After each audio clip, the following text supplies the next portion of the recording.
రోహిణి ఫోన్లో చింటూ వీడియో చూసి గుండె పగిలే నిజాన్ని తెలుసుకున్న బాలు. ఇంతకు ఏం జరిగింది? అసలు రోహిణి ఫోన్లో చింటూ వీడియోని చూసి గుండె పగిలే నిజాన్ని బాలు ఏం తెలుసుకున్నాడు? ఇదంతా కూడా వీడియోలో చూసి తెలుసుకునేద్దాం. రాబోయే ఎపిసోడ్స్లో గుండె నిండా గుడిగంటల సీరియల్లో ఏం జరగబోతుందో ముందుగా తెలుసుకోవాలి అనుకుంటే వీడియోని లైక్ చేసి ఛానల్ని సబ్స్క్రైబ్ చేసుకోండి. మొత్తం మీకు చూసుకున్నట్లయితే ఇంకా రోహిణి ఇటు దినేష్ దగ్గరికి వెళ్ళి, అసలు నన్ను ఎందుకు ఇంతలా టార్చర్ పెడుతున్నావు, నేను నీకు ఏం అన్యాయం చేశాను అంటూ మాట్లాడేసరికి, ఇప్పుడు నువ్వు ఎన్ని మాటలు చెప్తున్నా నా చెవులకేమీ ఎక్కవు. ఒక చెవ్వంట విని మరొక చెవ్వంట వదిలేయడం తప్ప నేను వేరే ఏమీ ఆలోచించను. నీకు లైఫ్ టైం సెటిల్మెంట్ ఇద్దామనుకుంటున్నాను అని చెప్పనేసరికి, లైఫ్ టైం సెటిల్మెంటా అంటే ఇంకా నన్ను డిస్టర్బ్ చేయవా అని చెప్పనేసరికి, ఎందుకు కళ్యాణి నిన్ను పదే పదే డిస్టర్బ్ చేయడం వల్ల నాకు కలిగేది ఏముంది? నిన్ను డిస్టర్బ్ చేయడం వల్ల నాకు కలిగేది ఒరిగేది ఏమీ లేదు. అలాంటిటప్పుడు ఎందుకు నిన్ను డిస్టర్బ్ చేస్తాను చెప్పు? నేను నిన్ను ఇబ్బంది పెట్టదలుచుకోలేదు అని చెప్పాను. కానీ అవునా సరే అయితేననగాని, ఆగు ఆగు, ఎందుకంత కంగారు పడుతున్నావు?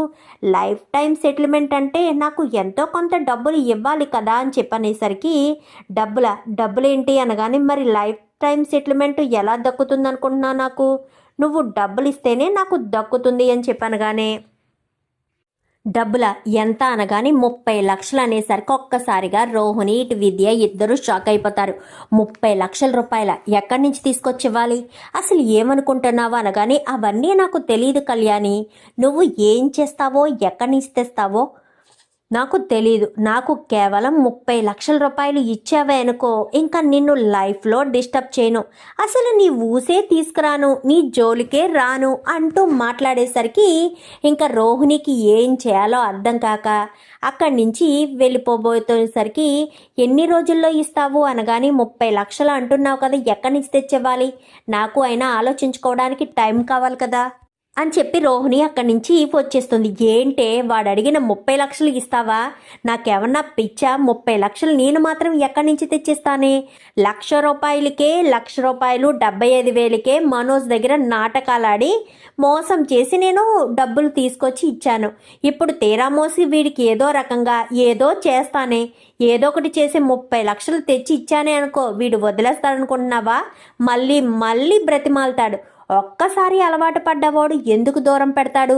దూరం పెట్టడు కదా అని చెప్పి మాట్లాడేసరికి, అవునే నువ్వు చెప్పేది నిజమే అంటూ ఇంకా చెప్పేసరికి, మరి ఇప్పుడు ఏం చేద్దాం అనుకుంటున్నావే అనగాని, ఏం చేయాలో అర్థం కావట్లేదే అని చెప్పి ఇంకా అనుకుంటూ ఉండేసరికి, ఇంకా మళ్ళీ దినేష్ ఫోన్ చేస్తాడు రోహిణికి. ఫోన్ చేసేసరికి రోహిణి నార్మల్గా మాట్లాడితే సరిపోయేది. అప్పుడు ఇంట్లో ప్రభావతితో ఏదో చిన్న గొడవ జరుగుతుంది. మనోజ్ గురించి, రోహిణి గురించి ప్రెగ్నెంట్ అవ్వట్లేదని చిన్న గొడవ ఏదో జరుగుతుంది. ఎందుకంటే ప్రభావతియే కదా వంటగదిలోకి వెళ్ళింది. ఈ 2 రోజులు మీనాని వంటగదిలోకి రాకుండా ప్రభావతియే వంట చేయడంతో ఆ కోపం ఈ కోపం మనోజ్ రోహిణి మీద చూపించేసరికి మనోజ్ బయటికి వెళ్ళిపోతాడు. ఇంకా రోహిణి గదిలోకి వెళ్ళడంతో అదే సమయంలో దినేష్ ఫోన్ చేస్తాడు. ఏంటి 30 లక్షలు రెడీ చేసావా అంటూ మాట్లాడేసరికి, నీకు అసలు బుద్ధి జ్ఞానం ఉందా? 30 లక్షలు నేను ఎక్కడి నుంచి తెచ్చి రెడీ చేస్తాననుకుంటున్నావు? కొంచెం కాకపోతే కొంచెమైనా ఆలోచించవా?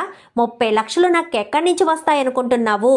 పదే పదే డబ్బులు రెడీ చేసావా అంటే ఎక్కడి నుంచి తీసుకురావాలి అంటూ మాట్లాడి కోపంగా ఫోన్ పెట్టేసేసరికి, దినేష్ నార్మల్గానే తిక్క శంకరయ్య. రోహిణి ఇలా మాట్లాడేసరికి మరింత తిక్క ఎక్కువవుతుంది.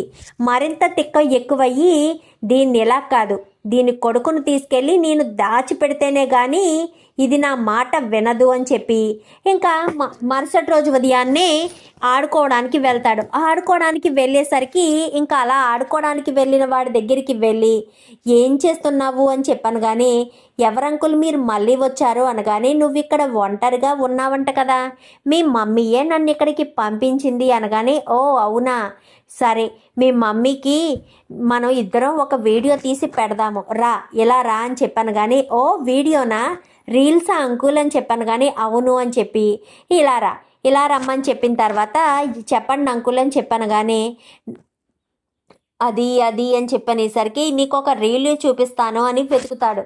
ఏంటంటే ఒకరిని బంధించినట్టు రీల్ చేస్తారు కదా, ఫేక్ వీడియోస్ చేస్తుంటారు కదా ఫ్రాంక్ చేయడం కోసం. సో ఆ రకంగా బంధించినట్టు, అంటే పిల్లోడిని బంధించినట్టుగా ఫేక్ వీడియోలు చేశారు కదా. సో అలాగే చింటుగాడిని బంధించినట్టుగా ఫేక్ వీడియో చేద్దామని వాడికి చెప్పి ఫేక్ వీడియో ఒకటి రెడీ చేయడానికి మొత్తం అన్నీ సిద్ధం చేస్తాడు. సిద్ధం చేసేసరికి కరెక్ట్గా అన్నీ సిద్ధం చేయడంతో అంకుల్ నాకు ఆకలేస్తుంది అంకుల్, ఇప్పుడే వస్తాను అంకుల్, ప్లీజ్ అంకుల్ అని చెప్పి అక్కడి నుంచి వెళ్ళిపోతాడు. వెళ్ళిపోయేసరికి వీడు చివర్లో మిస్ అయ్యాడు, వీడిని మాత్రం వదిలిపెట్టను, ఖచ్చితంగా ఆకలేస్తుంది అని అన్నాడు కాబట్టి భోజనం చేసిన తర్వాత అయినా వీడు వస్తాడు అని ఇంకా అక్కడే దినేష్ ఉంటాడు. ఇంకిక్కడ మీనాని ఇంటికి తీసుకొచ్చారు కదా, శివ మీనాకు మాట ఇచ్చాడు కదా వాడి దగ్గరికి వెళ్ళను అని. వాడికి కట్లు కట్టించేసరికి 2 చేతులు విరిగాయి.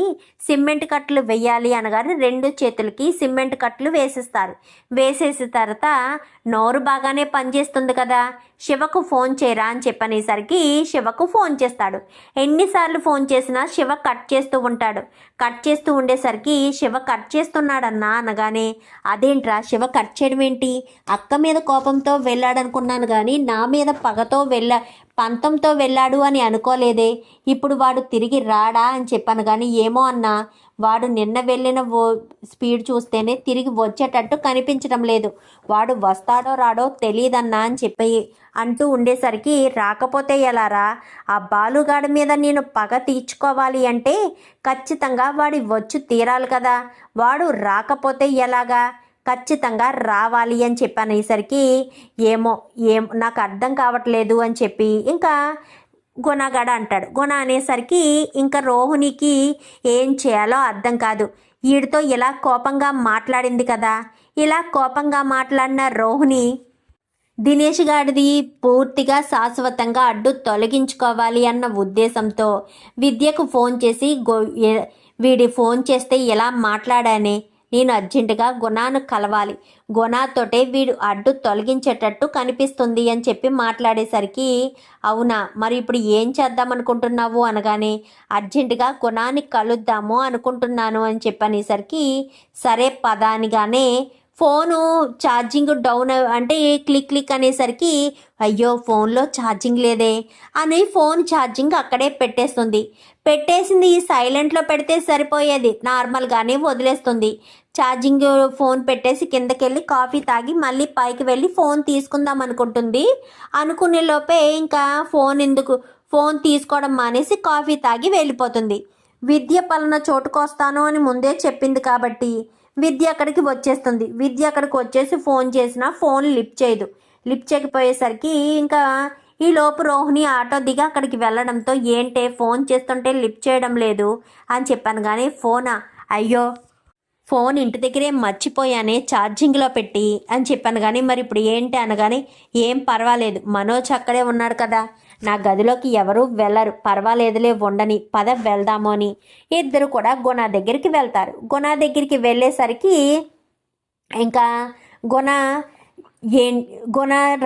చేతులు కట్లు కట్టుకుని టేబుల్ మీద 2 చేతులు పెట్టుకుని ఉంటాడు. ఉండేసరికి ఏమైంది, ఏం జరిగింది, 2 చేతులు ఎలా విరిగిపోయాయి అనగానే, ఒక బుల్డోజర్ వచ్చి గుద్దేసింది మేడం అని చెప్పనేసరికి, బుల్డోజర్ గుద్దితే కేవలం చేతులు మాత్రమే విరుగుతాయా, మొహం మీద కూడా పెద్దగా దెబ్బలేమీ తగలడం లేదే, మరి ఎలాగా ఇదంతా జరిగింది అంటూ మాట్లాడేసరికి, అది అనగాని, ఇప్పుడు ఆ వివరాలన్నీ ఎందుకు, ఇంతకీ మీరు ఎందుకు వచ్చారు, ఏ పని మీద వచ్చారు అనగానే, మీకు ఇంతకుముందు ఒకటి గురించి చెప్పాను కదా, వాడికి వార్నింగ్ ఇవ్వమని చెప్తే మీరు వార్నింగ్ ఇచ్చి పోలీసులకు కూడా అప్పగించారు కదా అని చెప్పనేసరికి, అవునవును, ఇప్పుడు మళ్ళీ ఏం సమస్య వచ్చింది, వాడి వల్లే మళ్ళీ సమస్య వచ్చింది, వాడు ఇప్పుడు ఇంకా మరిన్ని డబ్బులు డిమాండ్ చేస్తున్నాడు, ఏం చేయాలో అర్థం కావట్లేదు అనేసరికి, ఇప్పుడు వాడు ఎక్కడున్నాడు అనగానే, వాడు పలానా చోట ఉన్నాడు అనగానే, సరే డబ్బులు రెడీ చేశాను, పలానా చోటకి వచ్చి తీసుకోమని చెప్పు అనగానే, డబ్బులేంటి, డబ్బులు 30 లక్షలు ఎక్కడి నుంచి తీసుకొస్తాను అనగానే, ఒరే 30 లక్షలు క్యాష్ ఉన్నది, సూట్ కేసు తీసుకురారా అని చెప్పనేసరికి సూట్ కేసు తీసుకొస్తాడు. అది ఓపెన్ చేసి చూసేసరికి ఇవన్నీ ఫేక్ నోట్స్. వాడు ఒకవేళ నువ్వు ఫోన్ చేసి రమ్మని చెప్పాక డబ్బులేవి ఫోటో తీసి పెట్టు అని అన్నాడే అనుకో, ఈ ఫేక్ నోట్స్ ఫొటోస్ తీసి ఆ సూట్ కేసు తీసుకుని వెళ్ళు అని చెప్పనేసరికి సరేనని రోహిణి కాస్త సూట్ కేసు తీసుకుని వెళ్తుంది. ఎందుకంటే గుణ వెళ్ళకపోవచ్చు, కానీ గుణ దగ్గర ఇంకా చాలామంది రౌడీలు ఉన్నారు కదా, సో వాళ్ళని పంపిద్దాము అన్న ఉద్దేశంతో గుణ ఈ రకంగా ప్లాన్ చెప్తాడు. ఫోన్ ఇంట్లోనే మర్చిపోయింది కదా ఛార్జింగ్ పెట్టి. ఇంకా బాలు అప్పుడే భోజనానికని వస్తాడు ఇంటికి. భోజనానికి వచ్చేసరికి బాలుకి భోజనం ఆకలి వేయదు, కానీ తల బాగా నొప్పిగా ఉండడంతో ఏమైందండి అనగానే, తల చాలా నొప్పిగా ఉంది మీనా, కొంచెం కాఫీ పెట్టిస్తావా అనగానే సరే అని మీనా వంటగదిలోకి వెళ్ళి కాఫీ పెట్టి తీసుకొచ్చి ఇస్తుంది. ఇచ్చేసరికి సరే మీనా, నేను కొంచెంసేపు పడుకుంటాను అని చెప్పనగానే కొంచెం సేపు తలకు మసాజ్ చేస్తాను ఉండండి అని తలకు ఆయింట్మెంట్ రాస్తూ ఉండేసరికి ఇంకిక్కడ దినేష్ ఎదురు చూస్తూ ఉండగానే వెళ్ళిన వాడు కాస్త గోడ కొట్టిన బంతిలాగా మళ్ళీ వచ్చేస్తాడు. అంకుల్ అని చెప్పాను, కానీ నీకోసమే ఎదురు చూస్తున్నారు నాన్న అని చెప్పనేసరికి ఇంకా రెండు అంకుల్ రీల్స్ చేద్దాము అని చెప్పాను, కానీ రారా అని చెప్పి ఇంకా ఒక చోటకి తీసుకెళ్తాడు. ఒక రూమ్ దగ్గరికి తీసుకెళ్ళి ఇప్పుడు ఏం చేయాలి అంకుల్ అని చెప్పాను, కానీ నువ్వు ఇక్కడ కూర్చో, నేను చేతులకి కట్టేసిన తర్వాత మనం రీల్ తీసి ఇద్దరం కలిపి వీడియోలో కనిపించి రీల్ తీసి అప్పుడు మీ మమ్మీకి పంపిద్దాము. అప్పుడు మీ మమ్మీ ఆ రీల్ని అప్లోడ్ చేద్దాము. అప్పుడు బోల్డన్ని వ్యూస్ వస్తాయి. అప్పుడు నీకు కావాల్సిన చాక్లెట్లకి అన్నిటికి నేనే డబ్బులు ఇస్తాను అని చెప్పనేసరికి ఓకే అంకుల్ అని చెప్పి ఇంకా ఎంతో సంతోషంగా చెప్పేసేసరికి సరేనని ఇంకా వాడు కుర్చీలో కూర్చుంటాడు. చేతులకి కాళ్ళకి కట్లు కట్టేసిన తర్వాత పక్కనే వీడు ఉంటాడు. వీడు ఉండి హాయ్ కళ్యాణి అని చెప్పి వీడియో స్టార్ట్ చేస్తాడు. కళ్యాణియ, మా అమ్మ పేరు రోహిణి కదా అంకుల్ అని చెప్పాను, కానీ మీ అమ్మ పేరు రోహిణితో పాటు కళ్యాణి పేరు కూడా మీ అమ్మదే, నీకు తెలియదులే, మీ అమ్మ నాకు బాగా తెలుసు కదా, అందుకు మీ అమ్మ గురించి నాకు బాగా తెలుసు అని చెప్పనేసరికి అవునా సరే అంకుల్ అని చెప్పి ఇంకా మాట్లాడుతూ ఇప్పుడు డైలాగులు మాత్రం మర్చిపోకూడదు, ఇందాక నేను చెప్పాను కదా ఆ డైలాగులు మాత్రం మిస్ కాకుండా చెప్పు అనగానే సరే అంకుల్ అని చెప్పి ఇంకా డైలాగ్స్ని చెప్పడం మొదలు పెట్టేసరికి అమ్మ నన్ను ఈ అంకులు కట్టి పడేశాడమ్మా అంటూ మాట్లాడేసరికి ఏంటి రోహిణి, నీ కొడుకుని నేను దాచిపెట్టాను అనుకుంటున్నావు కదా, నేను నీ కొడుకుని కిడ్నాపే చేసేసాను, ఎందుకంటే నేను అడిగిన 30 లక్షలు ఇవ్వలేదు కదా, అందుకని నీ గురించి మొత్తం నిజాలన్నీ తెలిసిన ఏకైక వ్యక్తిని నేను, నాకు ఒక్క క్షణం టైం ఇస్తే చాలు నీ గుట్టు మొత్తం రట్టు చేయడానికి, నేను డబ్బులు అడిగినప్పుడు నువ్వు డబ్బులు ఇవ్వనని చెప్తావా, నీకు ముందే పెళ్లి జరిగిందని వీడు నీ కొడుకే అన్న విషయం అందరి ముందు బట్టపైలు చేసేస్తాను, నువ్వు గనక నాకు ఈరోజు డబ్బులు కొట్టకపోతే అని చెప్పనేసరికి ఇంకా అని వీడియోలో మొత్తం మాట్లాడుతూ ఉండేసరికి ఇంకా ఆ వీడియోని అంతా రికార్డ్ అయిపోయిన తర్వాత ఆ వీడియోని కాస్త రోహిణి ఫోన్కి పంపించేసరికి చూస్తాడు, కానీ రోహిణి ఫోను చూడకపోవడంతో ఇదేంటి రోహిణి ఫోన్ చూడట్లేదు అని అనుకుంటూ ఫోన్ చేయడంతో మళ్ళీ రోహిణి చూడదు, ఎందుకంటే రోహిణి ఇంట్లో లేదు కదా, ఫోన్ పట్టుకొని ఫోన్ వదిలేసి బయటికి వెళ్ళిపోయింది. సో రోహిణి ఎలా చూస్తుంది, సో అందుకని ఈ ఫోన్ చూసుకోదు, ఫోన్ ఎవరు లిఫ్ట్ చేయకపోవడంతో మళ్ళీ చేస్తాడు. దీనికి ఇంత పొగరా, నేను వీడియో పంపించిన తర్వాత కూడా నా ఫోన్ లిఫ్ట్ చేయకపోవడం ఏంటి, ఎప్పుడు దగ్గర ఏదో ఒక ట్యూబ్లైట్ ఉంటుంది కదా, నాకు ఏదో ఒక సిగ్నల్ ఇవ్వాలి కదా, అసలు ఎందుకు నాకు ఫోన్ ఎందుకు పనిచేయట్లేదు అని ఆలోచిస్తూనే మళ్ళీ చేసేసరికి బాలు కింద కూర్చుని మసాజ్ చేయించుకున్నాడు కదా, పైకి వెళ్ళి పడుకుంటాను మీనా అని చెప్పి పైకి వెళ్తూ ఉండగా రోహిణి గదిలో ఫోన్ మోగడంతో ఫోను ఇదేంటి పార్లలమ్మ ఫోన్లా ఉందే, పార్లరమ్మ ఫోన్ మర్చిపోయి వెళ్ళిపోయిందా ఏంటి అనుకుంటూ ఫోన్ దగ్గరికి వెళ్ళేసరికి ఫోను రింగ్ అయ్యేది ఆగిపోతుంది కానీ స్క్రీన్ మీద రోహిణికి సంబంధించిన వీడియో ఏదో ఒకటి వస్తుంది. అందులో చింటుగాడు కనిపిస్తాడు.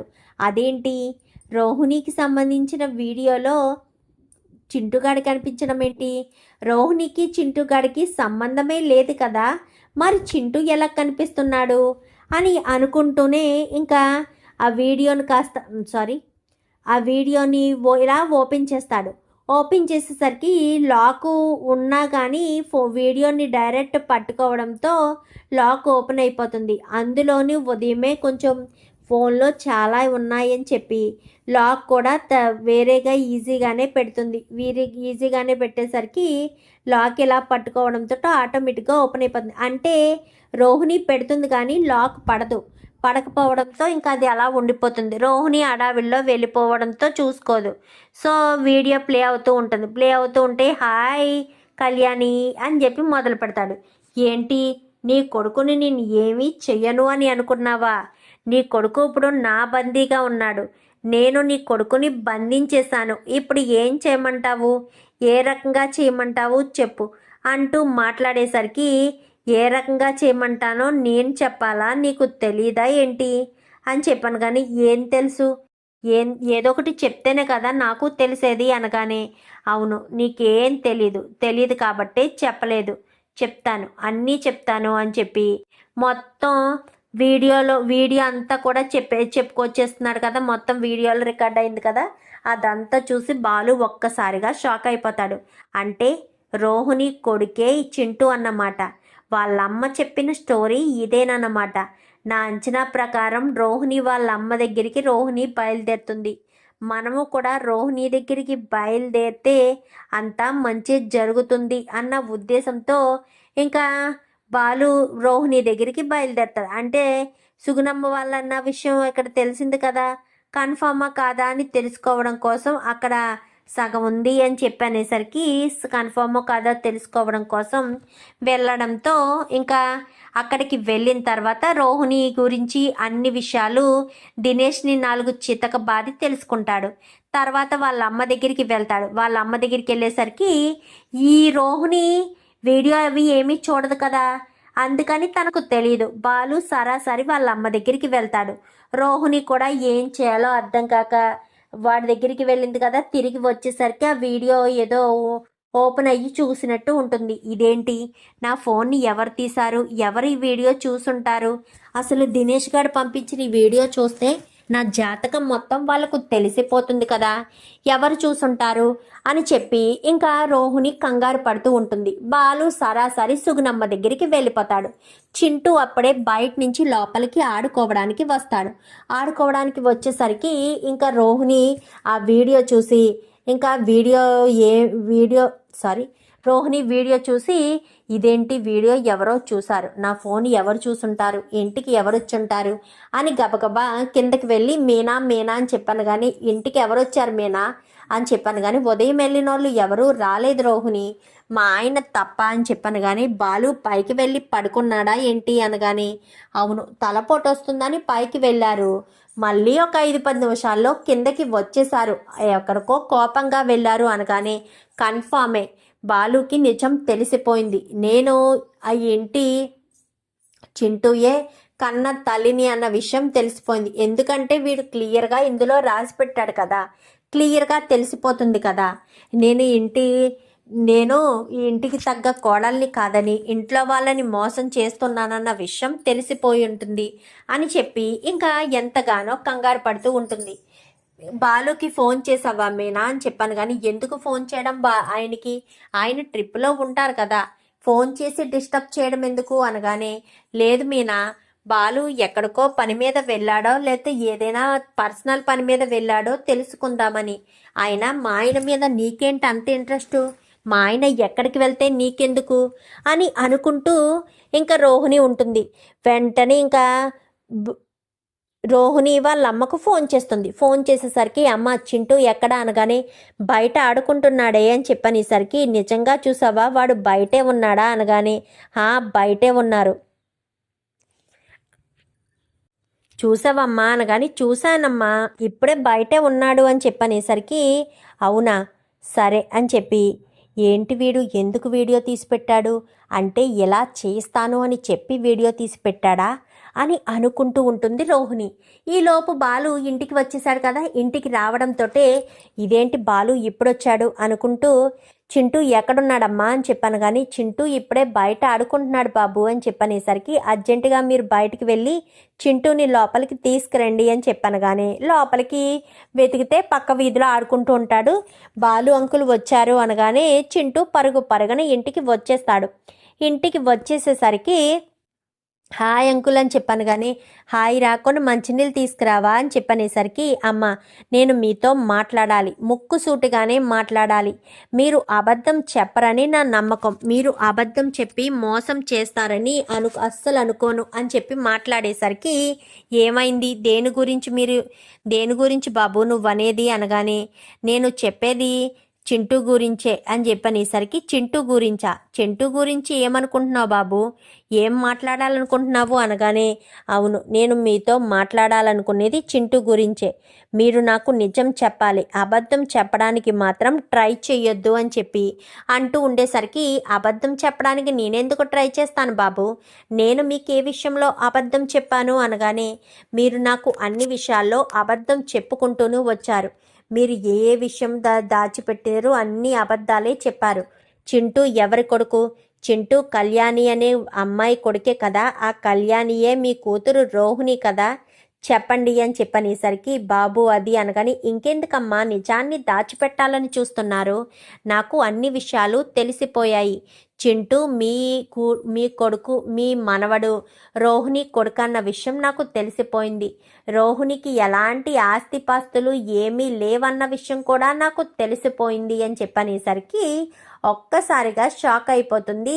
ఇంకా సుగుణమ్మ అయితే బాలు అని చెప్పాను. కానీ ఏంటి చెప్పండి, మీరు నా దగ్గర నిజం దాచిపెట్టారు కదా, నేను ఏం తప్పు చేశాను, ఏం పొరపాటు చేశాను, అయినా మీ విషయంలో ఎప్పటికప్పుడు నేను మంచి చేయాలని చూశాను, కానీ మీరు మాత్రం మా దగ్గర ఎంత పెద్ద నిజాన్ని దాచిపెట్టారు, చింటూయే రోహిణి కొడుకన్న విషయం దాచిపెట్టాడు అంటే తను నిజాన్ని దాచిపెట్టి మా అన్నయ్యని పెళ్లి చేసుకుందా, ఒక సెకండ్ హ్యాండ్ల అమ్మాయి మా అన్నయ్య గురించి ఆలోచించి పెళ్లి చేసుకుందా అని చెప్పనేసరికి సారీ నన్ను క్షమించు బాబు అని చెప్పి ఇంకా మాట్లాడుతుంది సుగుణమ్మ మాట్లాడేసరికి అర్జెంటుగా మీ కూతుర్ని పిలిచి ఇక్కడికి రమ్మని చెప్పండి అని చెప్పనేసరికి వెంటనే ఇంకా రోహిణికి ఫోన్ చేసి రమ్మని చెప్తుంది.